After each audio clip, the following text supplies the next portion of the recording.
هنا في هذا المكان يحج الآلاف من الفرنسيين ليعبروا عن استنكارهم مما شهدته مدينة باريس يوم الجمعة. فرنسيون من مختلف الأعمار، شرائحهم من مختلف شرائحهم وآرائهم.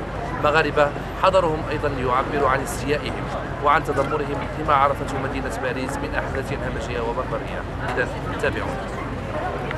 الآن كنتواجدوا في شارع دو لا فونتين اللي كانت يعني مسرح ديال الأحداث اللي عرفتها باريس في 13 نوفمبر، وحنا بهذه المناسبة كنرددوا بهذه الأفعال الإجرامية وهذه الأفعال الإرهابية اللي ضربات يعني الناس يعني عاديين، الناس أبرياء اللي كانوا يعني هنايا اللي كانوا هنايا في الريستورون، وكانوا يعني ضربوا مجموعة من الأماكن الأخرى. وبهذه المناسبة كنقولوا بأننا خصنا نقوموا بتجفيف، ما معنى تجفيف المنابع ديال هذا الفكر الإرهابي والفكر يعني الفكر الأحادي اللي كيحاول أنه يقتل الأبرياء. وشنا هو يعني كنحاول أننا ندعيو للتجفيف يعني المصادر لا المالية ولا المصادر الفكرية، حتى المصادر الفكرية، لأن آن الأوان باش تكون واحد الصراحة ونقوموا بالقطع مع هذه الأشكال هذه اللي كتدعم خصوصا الأموال ديال البترودولار وأيضا التأويلات الإرهابية للنصوص الدينية اللي في الأخير شنو هو الضحايا؟ الضحايا هما أبرياء لا يعني ما عندهمش علاقة بما يجري يعني في هذه الحروب اللي كتعرفها مجموعة من المناطق. وبهذا نجدد دائما الدعم ديالنا والمساواة ديالنا لأسر الضحايا، ونديد بهذا العمل الإجرامي الذي أتى على الأخضر واليابس. وحنا عرفنا بأن يعني ضحايا يعني وصلت 129 ضحية، وما زالت يعني مجموعة من الناس اللي هم اللي مازال يعني في حالات حرجة. وشكرا.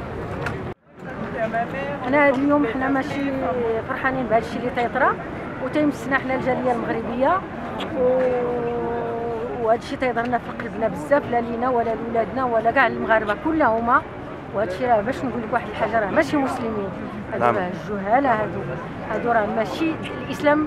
الله سبحانه الله هو ما تيقولش قتل الانسان وقتل اللي ماشي، الله ما تيقولكش قتل شي حد. هادو راه ماشي دين، هادو راه شي حاجه اللي ما نقدرش نقول لك زعما كاين هذا الشيء اللي تنعبروا به حنا، ولكن هذا الشيء تيضرنا في قلوبنا. حنا ساكنين في فرنسا هنا 35 عام وعمرنا ما شفنا هذا الشيء، وهذا الشيء تيقولوا الاسلام وتيخسروا بالاسلام وتيخسروا بنا حنا المسلمين وحنا اللي عايشين هنا في فرنسا، وحنا تنوجهوا من الله سبحانه الله. هو كمغربي أدين بشدة الأعداء الإرهابية التي تعرض لها فرنسا والتي لا تمت بصلة الإسلام والتعاليم السمحة لها الحنيف. مجيئنا هنا قرب مسرح الباتاكلون هو للتعبير عن التضامن مع الفرنسيين في مواجهة، وأتمنى بكل صدق لا تؤثر هذه الأحداث عن العلاقات الطيبة بين الجالية المقيمة هنا والشعب الفرنسي، وأتمنى أيضا أن يتم تجاوز الأمر بسرعة.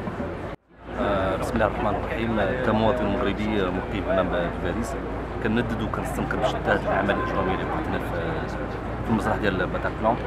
في حق هذه الأفعال الإجرامية لا تمت الإسلام والتعليم الإسلامي بأي صلة، وهذه الأعمال أعمال إجرامية بحتة. كنتمناو ما تعاودش هذا النوع ديال الأفعال الإجرامية، وكنقدموا بهذه المناسبات تعازينا الحارة للشعب الفرنسي والحكومة الفرنسية والرئيس الفرنسي. وشكرا.